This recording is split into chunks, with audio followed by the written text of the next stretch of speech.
My name is Jack Morrison, and for the past 7 years, I have been a park ranger at Pinecrest National Park, a vast and serene wilderness in the heart of the United States. The days were long and demanding, but I always found solace in the beauty of the forest and the company of the wildlife.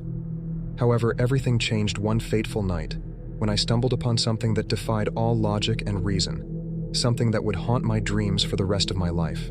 It was a chilly autumn evening, and the sun was setting behind the towering pines, casting long shadows across the forest floor.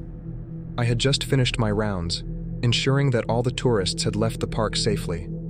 As I was locking the main gate, I heard a distant, eerie howl that sent shivers down my spine.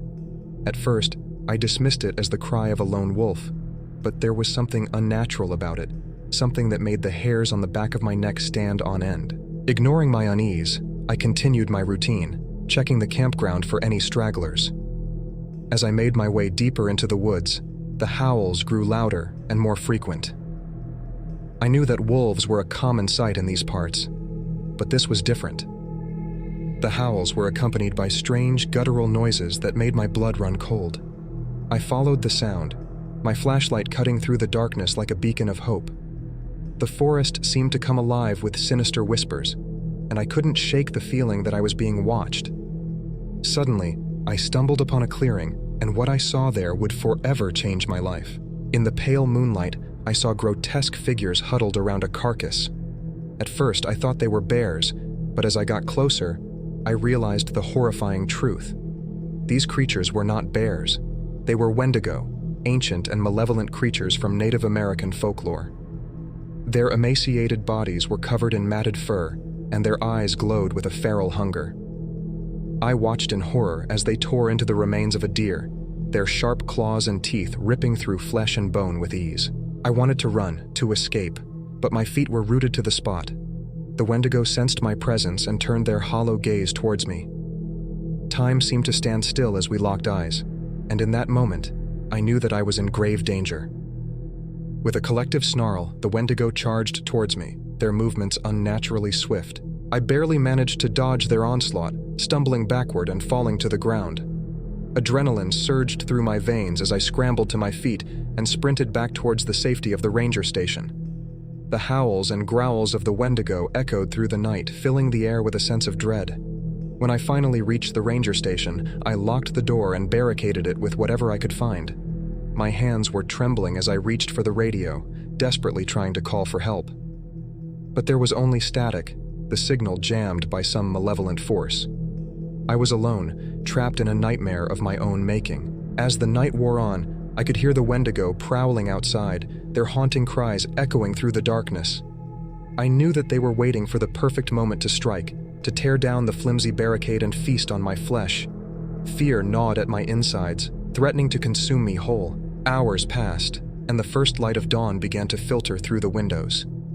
The Wendigo retreated into the shadows, their supernatural powers waning in the presence of sunlight. With trembling hands, I removed the barricade and cautiously stepped outside. The forest was silent now, as if the events of the previous night had been nothing more than a twisted nightmare. But the claw marks on the trees and the bloodstains on the ground told a different story. The Wendigo were real, and they were still out there, waiting for another opportunity to strike. I knew that I couldn't stay in Pinecrest National Park any longer, that I had to leave before it was too late. With a heavy heart and a lump in my throat, I walked into the ranger offices to face my boss, Mr. Turner. The familiar scent of pine and damp earth that usually brought me comfort now only added to my unease. I knew I had to quit, but the words caught in my mouth like thorns, refusing to come out. Mr. Turner looked up from his paperwork, his bushy eyebrows furrowing in concern when he saw my pale face and bloodshot eyes. "Jack, is everything all right?" he asked, his voice laced with genuine worry. I hesitated, my gaze falling to the floor. How could I possibly explain the horrors I had witnessed without sounding like a madman? The memory of the Wendigo's hollow eyes and blood-stained claws haunted me, but I couldn't risk Mr. Turner thinking I was insane. So, I took a deep breath and mustered the courage to speak. I need to resign, Mr. Turner," my voice barely above a whisper. "I can't do this job anymore." His eyes widened in surprise, and he put down his pen, giving me his full attention. "Jack, you've been one of our best rangers. Is something going on? You can talk to me." I looked into his eyes, searching for a glimmer of understanding, but all I found was concern. How could I tell him about the Wendigo? How could I explain that the very forest we were supposed to protect was harboring ancient, malevolent creatures? The truth seemed too surreal, too far-fetched for anyone to believe. "I can't explain it, Mr. Turner," I said, my voice cracking under the weight of my fear. "But something unnatural is happening in this park.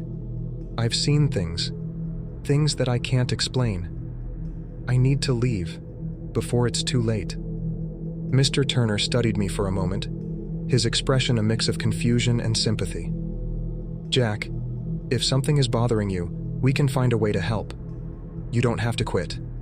I shook my head, my eyes burning with unshed tears. "You wouldn't believe me if I told you, and I can't stay here, knowing what's out there in the dark." There was a moment of silence between us, the weight of my words hanging heavily in the air. Mr. Turner's gaze softened, and he placed a hand on my shoulder, offering what little comfort he could. "Jack, I don't know what you're going through, but I respect your decision. If you ever need help or someone to talk to, don't hesitate to reach out. You're a good man, and I hate to see you go." I managed a weak smile, grateful for his understanding even if he didn't fully comprehend the gravity of the situation. "Thank you, Mr. Turner. I appreciate everything you've done for me." With a heavy heart, I packed my bags, and as I walked out of the ranger station for the last time, a mix of relief and sorrow washed over me. I was leaving behind a life that I had once loved, but I was also escaping the clutches of a darkness that threatened to consume me, the Wendigo. The forest that had once been my sanctuary now held only terror, and I knew I could never look at it the same way again. The memory of that night haunted my every waking moment, and I was plagued by nightmares of the Wendigo, their hollow eyes and blood-stained claws etched into my mind. I tried to convince myself that it had all been a hallucination, a trick of the mind brought on by exhaustion and fear. But deep down, I knew the truth. The Wendigo were real, and they were a threat that could not be ignored. I couldn't shake the feeling that the Wendigo were still out there, lurking in the shadows, waiting for their next victim. I had narrowly escaped their clutches, but I knew that others might not be so fortunate. As I drove away from Pinecrest National Park, I didn't know what the future held for me. I may have left my job as a park ranger, but I needed to find something to occupy my time. Now, free from the constraints of my job as a park ranger, I embarked on a new chapter of my life, one driven by a fierce determination to protect others. Armed with the knowledge of the Wendigo, I became a researcher, delving deep into ancient texts, folklore, and obscure legends. I traveled across the country, visiting libraries, museums, and even consulting with experts.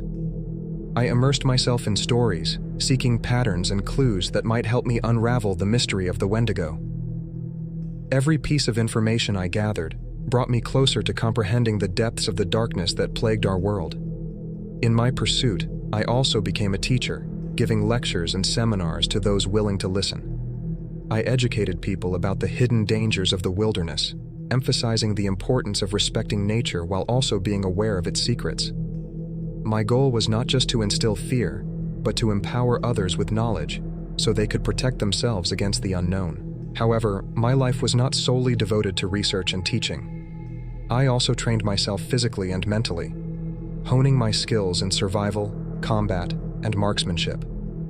I knew that facing the Wendigo required more than just knowledge.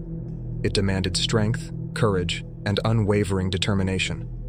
I spent hours in the gym, practiced martial arts, and became proficient with various weapons, preparing for the day when I would confront the Wendigo once again. And so I continued my journey, traveling from one Wendigo hotspot to another, always vigilant, always ready to face whatever horrors await me. I have become a guardian of the night, and I will not rest until every dark corner of the world is cleansed of these Wendigo inhabitants. Hi, I'm Vincent. I'm here to let you lucky viewers have a listen to a snippet of one of our stories for our Halloween Spooky Season special, happening right here on our channel on October 31st. We hope to see you there. I rushed toward the barn, hoping to find my family. As I reached the entrance, I saw them huddled together in terror, watching the horrifying spectacle outside. "We need to get inside now!" my father yelled, grabbing my arm and pulling me toward the house. We ran as fast as our legs could carry us, our hearts racing with every step. We made it inside just in time to hear a deafening explosion. The aliens had blown the roof off the barn, sending debris and flames into the night sky. We huddled in the living room, trembling as we listened to the alien spacecrafts circling above our home. If you like the content on our channel, please subscribe and hit the bell icon so you can be notified when we upload more stories like this one.